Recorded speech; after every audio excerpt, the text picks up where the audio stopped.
जी मौलाना फजल रहमान साहब की जो अभी तकरीर हुई है और इस तकरीर के बारे में पाकिस्तान के बहुत से लोग इस बात की तवक्को रख रहे थे कि शायद मौलाना फजल रहमान ये कहेंगे कि हम डी चौक जा रहे हैं और हम तबाह कर देंगे, हम ख़त्म कर देंगे, इस तरह की बात करेंगे। लेकिन मौलाना फजल रहमान साहब पाकिस्तानी सियासत के एक गहरे और समझदार आदमी हैं और वो बड़े चीज़ों को महारत के साथ लेकर आगे बढ़ने वाले आदमी हैं। उन्होंने बहुत ज़बरदस्त तकरीर की। उन्होंने अपने जो लोग हैं उनके जज्बात का भी ख्याल रखा है और उनके एहसासात को भी उनका ज़बरदस्त उनको एड्रेस किया है और उन्होंने कोई ऐसी बात नहीं की जिससे पाकिस्तानी जो माहौल है उसमें कोई इंतशार पैदा हो, उसमें कोई कशीदगी पैदा हो।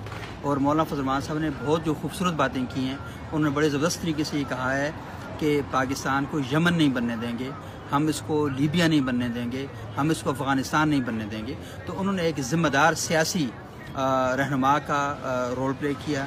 एक मुदब्बर रहनुमा जब हालात देखते हैं मुश्किल हो जाते हैं तो इसी तरह अपने लोगों के जज्बात बनाता है और उनको मुश्किल सूरत हाल से निकालता है। तो मौलाना फजल रहमान साहब मुझे तो खैर पहले दिन से इस बात की तवक्को थी कि वो कभी भी मामलात को एक्सट्रीम लेवल पर नहीं लेकर जाएंगे। अगरचे कि उनके मुतालबात एक्सट्रीम लेवल के थे, लेकिन उन्होंने मामलात को एक्सट्रीम लेवल पर नहीं लेकर गए। ये किसी भी शख्स का हक़ है कि वो पाकिस्तान में खड़ा और वज़ीर-ए-आज़म से इस्तीफ़े का मुतालबा करे। क्या इमरान खान साहब इस्तीफ़े का मुतालबा नहीं करते रहे? क्या तहरीक इंसाफ ने यहाँ पर धरने नहीं दिए? लेकिन मौलाना फजल रहमान ने इंतहाई पुरअमन धरना दिया। कराची से चले इस्लामाबाद तक पहुँचे, कहीं कोई टेंशन क्रिएट नहीं की, लोगों के लिए मसाइल क्रिएट नहीं किए। और मौलाना फजल रहमान साहब अभी अगर यहाँ से ये धरना ख़त्म करके जाते हैं तो मेरे नज़दीक तो मौलाना फजल रहमान साहब ने जो बुनियादी चीज़ें पॉलिटिकल पॉइंट ऑफ व्यू से अगर मैं देखूँ तो वो तो हासिल कर ली थी। ये मौलाना फजल रहमान साहब ने 3 दिन तो सिर्फ इन लोगों को, वो कहा था ना इमरान खान ने कहा मैं इनको रुलाऊंगा, तो मौलाना फजल रहमान साहब ने 3 दिन यहाँ पर आकर इनको कहा मैं आपको रुलाऊंगा। तो असल में ये 3 दिन इनको रोने धोने के लिए मौलाना फजल रहमान साहब ने दिए थे। और बहुत बड़ा मजमा था इस्लामाबाद में तबलीगी जमात के इज्तिमा के बाद और दावत इस्लामी के इज्तिमा के बाद मैंने पहली मरतबा इतना बड़ा मजमा, इतना ऑर्गेनाइज मजमा यहाँ इस्लामाबाद में मैंने देखा। अच्छा, अब दूसरी बात यह है कि कुछ लोग ये सवाल कर रहे हैं मौलाना क्या हासिल करके जा रहे हैं। भाई इस्तीफ़ा तो इमरान खान साहब ने भी नहीं लिया था ना, इलेक्शन तो इमरान खान साहब भी नहीं करवा सके। तो ये एक्सट्रीम मुतालबात थे मौलाना फजल रहमान साहब की तरफ से। लेकिन मौलाना फजल रहमान साहब तहरीक ठंडी नहीं रखेंगे, वो इसको आगे लेकर चलेंगे। MRD की मूवमेंट आपके सामने है कि वो कई अर्सा चलती रही, बहुत टाइम। 97 में मौलाना फजल रहमान साहब जब आए थे तो उन्होंने वो जो फौरी नताइज थोड़ी हासिल कर लिए थे।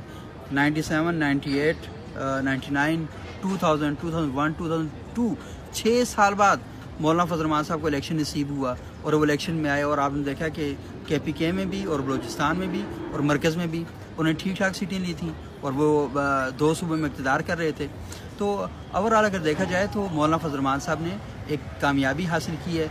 लेकिन मुझे इसमें एक चीज़ का ये है कि हुकूमत को इस तरह का रवैया नहीं रखना चाहिए, हुकूमत को कंटेनर पे नहीं चढ़ना चाहिए, हुकूमत को अपोजिशन जैसी गुफ्तगू नहीं करनी चाहिए। हुकूमत को चाहिए कि मामलात को फ़हम और तफ़हीम के ज़रिए हल करे। अगर आपके पास लोगों को देने के लिए कुछ नहीं है तो लोगों के पास जो है उसको छीने नहीं, तो ये ना करें। और मेरा ख्याल ये है कि ये तो सियासी एक पॉइंट था और मौलाना फजल रहमान साहब की जद्दोजहद के नतीजे में इमरान खान साहब को भी बहुत कुछ मिला है। ऐसा नहीं है कि उनको कुछ नहीं मिला।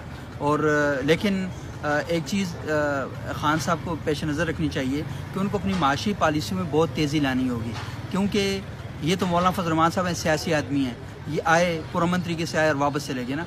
लेकिन जब ताजर बाहर निकलेंगे, जब स्टूडेंट्स बाहर निकलेंगे, जब गरीब अवाम पाकिस्तान की बाहर निकलेगी तो आपको वो दौर याद आ जाएगा जो शहबाज शरीफ साहब के दौर में गिराव झलाव होता था, पथराव होता था, वापरा के ऑफिस पे हमले होते थे।